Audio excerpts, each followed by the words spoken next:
¿qué se necesita para tener una familia feliz? Bueno, quizás lo primero que se nos venga a la mente es el amor.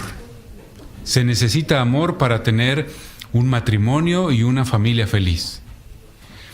También hay personas que dicen que en el matrimonio el hombre y la mujer deben ser compatibles. Debe haber química entre ellos. Otros dicen, en realidad los hijos son lo que le da estabilidad al matrimonio y a la familia. Y hay personas que dicen, pues puede haber mucho amor, pueden ser compatibles, los hijos están muy bien, pero la verdad es que los problemas económicos pueden destruir un matrimonio. Así que el dinero también es un factor muy importante en la felicidad de la familia. Bueno, nos hemos fijado, hemos notado que cuando se habla de la familia y lo que puede hacer que un matrimonio y una familia sean felices, tengan éxito, en lo último en lo que piensa la gente es en el lugar que Dios debe ocupar. Piensan en muchas cosas, pero ¿qué lugar debe ocupar Dios? ¿Qué papel debe jugar Dios en el matrimonio, en la familia? La gente no suele pensar en eso. Y es interesante porque el matrimonio y con él la familia no son invento del ser humano. No fueron creados, no fueron establecidos por alguna antigua civilización hace cientos de años o miles de años. En realidad, el matrimonio es una institución que estableció Jehová Dios. Y eso lo podemos ver muy claramente en la Biblia. Por favor, abran su Biblia allí en Génesis capítulo 4, versículo 2. Génesis capítulo 2, versículo 24. Ahí encontraremos, podemos decir que es la primera boda. En esa ocasión, Jehová le presenta al primer hombre, a Adán, a la que iba a ser su esposa Eva. Y Adán se pone tan contento que hasta escribe un poema o dice un poema. Pero después Jehová les dice algo para establecer ese matrimonio. Les dice algo muy interesante. Mire, Génesis capítulo 2, versículo 24. Por esa razón, el hombre dejará a su padre y a su madre, se unirá a su esposa, y ellos serán una sola carne. De esta manera, Jehová Dios estableció el matrimonio y con él la familia. Fue él quien lo hizo. Y ya desde estas primeras palabras, transmitió muchas cosas. Por ejemplo, dice claramente que el hombre dejaría a su padre y a su madre y se uniría a su esposa. Así que el matrimonio, que para Dios es válido, es el que formarían un hombre y una mujer. Y esto es interesante e importante decirlo hoy porque hay personas que incluso dicen que respetan la Biblia, pero tienen alguna confusión al respecto. En realidad, desde el primer momento para Jehová un matrimonio válido es el de un hombre y una mujer.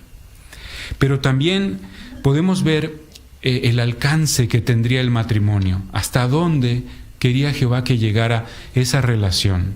Dice aquí que ellos llegarían a ser una sola carne. Así que Jehová quería que el matrimonio formara un vínculo permanente entre un hombre y una mujer, que se convirtiera en la más íntima de todas las relaciones humanas y que trajera mucha felicidad a todos los miembros de esa familia. Primero al matrimonio y después a los hijos que llegaran, ¿verdad? Entonces, en vista de que Dios fue quien estableció la familia, el matrimonio y la familia, ¿qué lugar debe ocupar en ella? Bueno, en nuestra mente la respuesta empieza a aclararse, ¿verdad? ¿Cuál es el lugar que Dios debe tener en la vida de familia o en nuestro matrimonio? Pero vamos a ver dos textos de la Biblia que nos van a ayudar a responder aún más claramente esta pregunta. Primero leamos, por favor, lo que dice Eclesiastés capítulo 4, versículo 12. Eclesiastés capítulo 4, versículo 12. Solo vamos a leer la última parte del versículo. Dice, y una cuerda triple no se rompe fácilmente. O como dice la nota, una cuerda de 3 hilos no se rompe fácilmente. ¿Qué significa esto? ¿Por qué nos dice este texto el lugar que debe ocupar Dios en un matrimonio? Bueno, usa el ejemplo de una cuerda de 3 hilos, una cuerda triple. Y para entenderlo, podemos imaginar esas sogas o esas cuerdas que se utilizan, por ejemplo, en la navegación, o que se utilizan para levantar cargas muy pesadas. Tienen que estar muy bien trenzadas y hacerse con materiales fuertes, resistentes. Bueno, en un matrimonio pudiéramos tener 2 hilos que se empiezan a trenzar para formar una cuerda. Y bueno, los 2 hilos quizás estén en buenas condiciones, quizás estén bastante fuertes, pero no son perfectos. Así que esa unión no tiene el éxito garantizado si solo es entre esos 2 hilos. Sin embargo, si esos 2 hilos ponen un hilo central que es perfecto, sólido, irrompible, y se entrelazan en torno a ese hilo central, entonces las posibilidades de éxito son muchísimo mayores.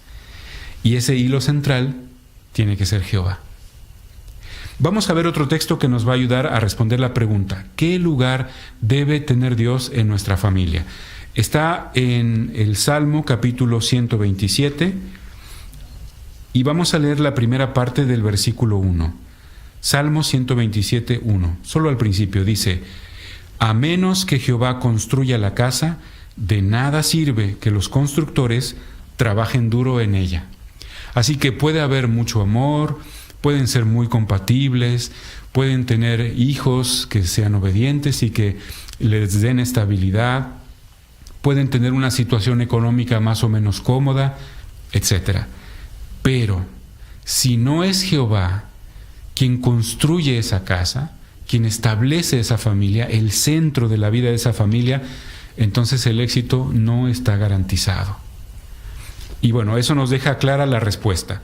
Dios debe tener el primer lugar en nuestro matrimonio, en nuestra familia. No debemos ver a Dios solo como una parte importante de nuestra vida. Eso no es suficiente. Jehová Dios tiene que ser la parte más importante en nuestro matrimonio, en nuestra vida de familia. ¿Cómo hacemos eso? ¿Cómo se logra poner a Dios en primer lugar en nuestra vida de familia? Mire, la respuesta es muy sencillita, muy fácil. Necesitamos conocer y poner en práctica los consejos que Dios nos da a cada uno de los miembros de la familia. Entonces, para poner a Dios en primer lugar, necesitamos conocer y poner en práctica los principios, los consejos que Dios nos da a los esposos, a las esposas, a los hijos. Y si los ponemos en práctica, si hacemos esto, entonces estamos contribuyendo para que Dios, para que Jehová tenga el primer lugar en nuestra familia. Vamos a utilizar los próximos minutos para repasar algunos de esos consejos, perdón, y para ver cómo podemos ponerlos en práctica todos los días. Empecemos por los esposos. ¿Cuál es el modelo que Jehová Dios ha dejado para los esposos cristianos? Bueno, Efesios capítulo 5, versículo 25 responde esa pregunta. Vamos a leerlo, por favor. Efesios capítulo 5, versículo 25. Allí dice: esposos, sigan amando a sus esposas tal como el Cristo también amó a la congregación y se entregó por ella. Así que, ¿cuál es el modelo para los esposos cristianos? Bueno, es Jesucristo. Y la forma en la que ama, y de hecho la forma en la que se entregó por la congregación. Y ahora, en los siguientes versículos, vamos a encontrar 3 cosas en las que podemos imitar a Jesucristo, los esposos cristianos. Vamos a ver ahí el versículo, también de capítulo 4 de Efesios, versículo 28 hasta el 29, 28 y 29. Y busquemos esas 3 cosas en las que podemos imitar a Cristo. Del mismo modo, los esposos deben amar a sus esposas como a sus propios cuerpos. El hombre que ama a su esposa se ama a sí mismo, porque nadie ha odiado jamás su propio cuerpo, sino que lo alimenta y lo cuida con cariño, tal como el Cristo hace con la congregación. ¿Notamos las 3 cosas en las que podemos imitar a Cristo? Tenemos que amar a los nuestros, amar a nuestra esposa, alimentarlos y tratarlos con cariño. ¿Cómo lo hizo Jesús para que podamos imitarlo? Bueno, veamos primero el primer punto. Cristo amó a los suyos, amó a la congregación y se entregó por ella. Vamos a leer lo que dice Juan 13:1 y mientras lo buscamos podemos pensar en cómo demostró Jesús que amaba a los suyos, que amaba a la congregación, a sus discípulos. Y bueno, sabemos perfectamente que llegó al grado de entregar su vida por ellos y también por nosotros. De esa manera no dejó dudas del amor que le tenía a la congregación, a los suyos.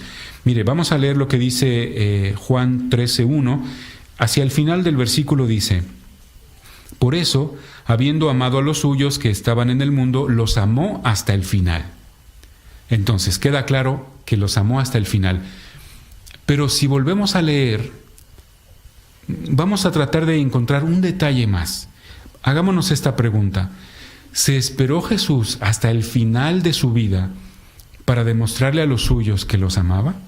Vamos a volver a leer. Dice, por eso, habiendo amado a los suyos que estaban en el mundo, los amó hasta el final. Entonces, ¿se esperó Jesús hasta el final de su vida? No. Ya cuando Él entregó su vida por los suyos, sus discípulos ya estaban seguros de que Él los amaba profundamente. Y ese es un excelente ejemplo para nosotros como esposos cristianos. Por supuesto, seríamos capaces de dar la vida por nuestra esposa, y ella seguramente lo sabe. Pero, ¿está segura también de nuestro amor por detalles que tengamos todos los días? No tendríamos que esperar hasta que surgiera una situación extrema para demostrarle a nuestra esposa eso, ¿verdad? Podríamos hacerlo con detalles un día tras otro. Y esto quizás para algunos sea un reto enorme. Algunos quizás digan, bueno, es que eso de decir lo que siento para mí es muy difícil. O comprar cosas, hacer regalos, la verdad, de andar con por todo el barrio con un ramo de flores, qué pena, qué vergüenza, no. O escribir una carta o un poema, no, es que si hablarlo es difícil, pues escribirlo peor. Bueno, quizás podamos hacer un dibujo y alguien dirá, bueno, si no puedo hablar, si no puedo escribir, hacer un dibujo menos todavía.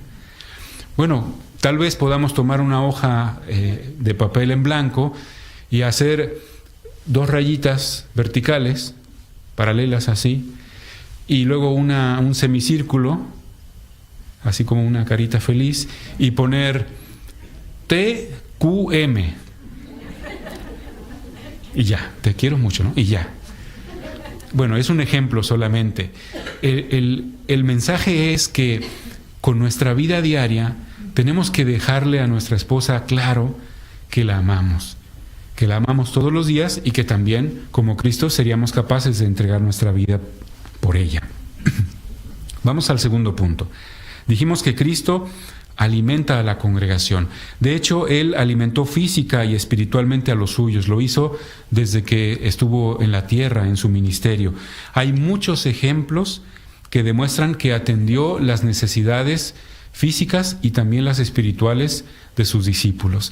Y ese es un ejemplo que nosotros debemos imitar. Por supuesto, como padres, como cabezas de familia, queremos asegurarnos de poner el pan en la mesa. Y eso está muy bien. Queremos que nuestra esposa, nuestros hijos tengan todo lo necesario. Y si se puede un poco más, pues también un poco más. Pero ¿qué hay cuando pensamos de la alimentación y la nutrición espiritual? Bueno, esa es también muy importante.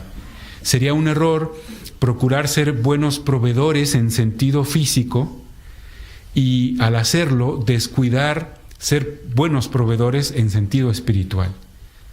Entonces tenemos que ser buenos proveedores como Cristo, tanto en sentido físico como en sentido espiritual. Y una forma muy sencilla de demostrar que seguimos el ejemplo de Cristo es dirigiendo nuestra adoración en familia semana tras semana, haciéndola interesante, informativa, instructiva, divertida incluso. para que sea un momento que todos en casa esperen con ganas. Así que en esa forma podemos imitar a Cristo alimentando a los nuestros. Y en tercer lugar, vimos que Cristo siempre trató con cariño a la congregación, a sus discípulos, siempre la trata con cariño. Y vamos a ver un ejemplo en el que quizás ese cariño que Jesús le tenía a sus discípulos se vio sometido a una prueba difícil. Vamos a leer lo que dice, algunas partes de lo que dice Mateo capítulo 26. Y mientras lo leemos, es posible que algunos, especialmente algunos padres, se sientan identificados, sobre todo en esos momentos en el que piden algo y parece que en casa nadie escuchó. Y vuelven a pedirlo y parece que nadie escuchó. Bueno, vamos a ver lo que pasó en esta ocasión. Es la noche anterior a que Jesús fuera arrestado para después ser ejecutado. Así que era un momento muy difícil para Jesús. Dice allí el versículo 38 de Mateo 26, les dijo: estoy tan angustiado que siento que me muero. Quédense aquí y manténganse despiertos conmigo. Así se sentía Jesús y eso fue lo que les pidió. Veamos el versículo 40, primera vez. Después volvió a donde estaban los discípulos y los encontró dormidos. El versículo 41 dice: manténganse despiertos y oren constantemente, les pide Jesús. Luego dice: el espíritu está dispuesto, pero la carne es débil. En el versículo 43 vemos lo que pasa la segunda vez. Volvió otra vez y los encontró durmiendo. Todo lo contrario de lo que les había pedido. Y luego, en el versículo 45, volvió por tercera vez. Dice: entonces volvió a donde estaban los discípulos y les dijo: ¿están durmiendo y descansando en un momento como este? 3 veces tuvo que volver Jesús y los encontró haciendo todo lo contrario de lo que Él les había pedido. Pero si leemos el relato, observaremos que Jesús en ningún momento perdió la paciencia, a pesar de que, como leímos, sentía que se moría de la angustia. Él sabía que sus discípulos también tenían mucha angustia. De hecho, reconoció las limitaciones de ellos. En el versículo 41 leemos lo que acabábamos de leer: el espíritu está dispuesto, pero la carne es débil. Sabía sus limitaciones. Jamás les dijo algo que los hiciera dudar de su autoestima, que los denigrara, que los lastimara, a pesar de que era un momento muy difícil. Qué buen ejemplo para los esposos, ¿verdad que sí? Porque pudiera haber situaciones difíciles en las que deberíamos imitar a Jesús, como en esta ocasión. No nos gustaría que ni nuestra esposa ni nuestros hijos nos tuvieran miedo. Así que bueno, ya vimos 3 cosas en las que podemos seguir el modelo de Cristo como esposos cristianos. Hablemos ahora de las esposas. ¿Cuál puede ser un buen modelo para las esposas cristianas? Bueno, la Biblia, allí en 1 de Pedro capítulo 3, nos dice que Sara, la esposa de Abraham, es un buen ejemplo para las esposas cristianas. ¿Por qué? Vamos a descubrirlo. Vamos a verlo allí en 1 de Pedro capítulo 3. Vamos a ver varias cosas que se dice aquí sobre las mujeres del pasado, especialmente sobre Sara.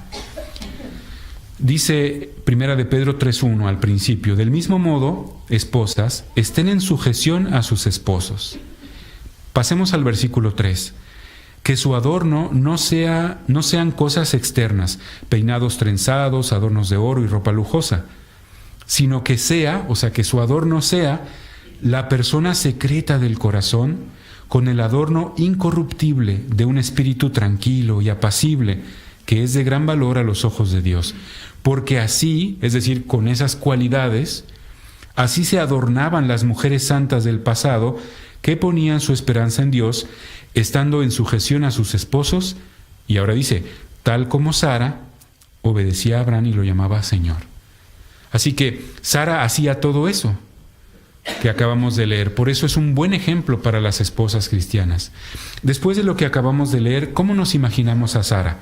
Bueno, sabemos por lo que leímos que Sara era una mujer que respetaba sinceramente a su esposo, no competía con él, lo apoyaba, le decía lo que opinaba, pero dejaba que él tomara las decisiones. Sara, aunque era una mujer que decía lo que sentía, Sara le dijo que no a la independencia, le dijo que no al espíritu de rebeldía que a veces se ve en la actualidad. Así que es un buen ejemplo en eso. Pero también, como vimos, ella se concentraba en las cualidades espirituales. No quiere decir que descuidara su arreglo personal, como podemos ver en la imagen, pero su prioridad no era ese. No era eso. Su prioridad era tener cualidades como la fe, como la humildad, como la paciencia, y que esas cualidades la hicieran aún más bella de lo que era. Y ese es un extraordinario ejemplo para las esposas. Después de esto, ¿nos imaginamos a Sara como una mujer que se quejara de su suerte en la vida? Que le dijera a Abraham, pero ¿por qué tuvimos que salir de esa ciudad? Teníamos todo allí, todas las comodidades. Y ahora, después de que salimos, tienes que dejar que tu sobrino Lot elija lo mejor. Si ya tu padre y tú le han dado lo mejor desde que se quedó huérfano, y ahora que escoja el mejor terreno, ¿cómo es posible si tú eres el patriarca? ¿Verdad que no nos imaginamos a Sara diciendo cosas así después de lo que acabamos de leer? Al contrario, nos la imaginamos como una esposa que expresaba lo que sentía, pero apoyaba las decisiones de su esposo. Y por eso Sara es un extraordinario ejemplo para las esposas de hoy. Bueno, ya hablamos de los esposos y de las esposas. Ahora hablemos de los hijos. Y para eso vamos a utilizar el principio o el consejo de Colosenses 3:20, que es muy sencillito, es fácil de recordar. Allí dice: hijos, sean obedientes a sus padres. Y hasta ahí todo va muy bien. Hasta ahí como que todo parece bastante sencillo. Pero luego, con 2 palabras, se complica la cosa. Porque dice en todo. Sean obedientes a sus padres en todo. Y en todo, pues, es en todo. Amigos, videojuegos, redes sociales, la escuela, en fin, en todo. Eso es lo que se espera de los hijos. Esas palabras en todo nos enseñan varias cosas. Nos enseñan, por ejemplo, que la obediencia es un requisito divino y que no es selectiva. Es decir, no podemos decir, o un hijo no puede decir, esto sí lo obedezco, esto no lo obedezco, y esto sí, o hoy sí obedezco, pero mañana no. No es selectiva. Tampoco se negocia. La obediencia no puede ser, esta obediencia no puede ser, bueno, pues si tú haces esto, entonces yo te hago caso en esto. Y si tú me das esto, entonces yo hago aquello. Esa no es la obediencia que espera Jehová de los hijos, ¿verdad? Desde que son pequeños y mientras dependan de sus padres. Y claramente sabemos que los padres representan a Jehová. Y eso es muy importante que lo sepan y lo tengan en mente tanto los hijos como los padres mismos. En casa, los representantes directos de Jehová no son los ancianos de la congregación ni el superintendente de circuito. Son los padres que están allí. Puede ser que estén los dos, puede ser que esté solo papá o solo mamá, pero quien esté, ese o ellos, son el representante directo de Jehová en la familia. Y cuando los hijos lo ven así y cuando los padres también lo ven así, entonces es mucho más fácil saber la importancia que tiene la obediencia en casa. Además de que, como sabemos, la desobediencia nunca produce buenos resultados. Hay muchísimos ejemplos de eso. Bueno, entonces ya sabemos qué espera Jehová de los esposos, de los padres, de las esposas, de las madres y de los hijos. Y lo hemos dicho en pocos minutos, en realidad. Pero ¿verdad que no es tan fácil? Y estos solo son algunos consejos, hay otros. Pero, ¿qué hay si surgen problemas? ¿Qué hay si hay desacuerdos? Si no nos podemos poner de acuerdo con nuestro cónyuge, si hay una situación muy difícil en la familia. Mire, la verdad es que la familia a veces pasa por momentos complicados. Las familias experimentan sacudidas, terremotos, especialmente en este tiempo. Y mire, allá de donde somos mi esposa y yo hay muchos terremotos, constantemente. Bueno, no constantemente, pero con mucha frecuencia. Y desde pequeños nos enseñan, para sobrevivir a una emergencia como un terremoto, nos enseñan 3 reglas básicas que podemos aplicar cuando hay un terremoto o cuando hay alguna otra emergencia. Y son muy sencillas. No grito, no corro, no empujo. Para sobrevivir a una emergencia. No grito, no corro, no empujo. Ahora, ¿cómo pudiéramos usarlas si en nuestro matrimonio hay una emergencia? Bueno, regla número 1. Tenemos que cuidar lo que decimos y cómo lo decimos. Los insultos, las griterías, las malas palabras no tienen lugar en un hogar cristiano. Eso no sería poner a Dios en primer lugar. La Biblia habla en Efesios 4:29 de palabras corrompidas o, como dice la nota, podridas. No queremos que nos salgan esas palabras en casa, con las personas que más amamos. Regla número 2. Lo que Dios ha unido, dijo Jesús, que no lo separe ningún hombre. Y eso incluye también a los propios cónyuges. Nadie debe hacer nada para romper un matrimonio. Nadie de afuera ni nadie dentro del propio matrimonio. Pero si hay problemas, lo peor que podemos hacer es salir corriendo. Tenemos que quedarnos, no huir de los problemas. Hay que enfrentarlos, resolverlos. Si tenemos problemas, seguramente es porque hemos dejado de hacer o de seguir algunos de los consejos de la Biblia. Pero eso, de cierta forma, es bueno, porque quiere decir que si volvemos a ponerlos en práctica, o si empezamos a ponerlos en práctica, podremos resolver esas emergencias, aunque sean muy difíciles.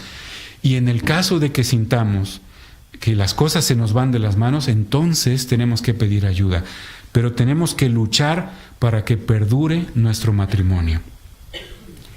Tercera regla. En Efesios 4:26, Jehová nos dice, cuando se enojen, no pequen. Así que recordemos, Jehová no dejará sin castigo la violencia y el abuso físico o verbal, no importa en qué momento y dónde ocurra. Así que tengamos mucho cuidado con lo que hacemos, especialmente si estamos molestos, si estamos en una situación de emergencia en nuestra familia.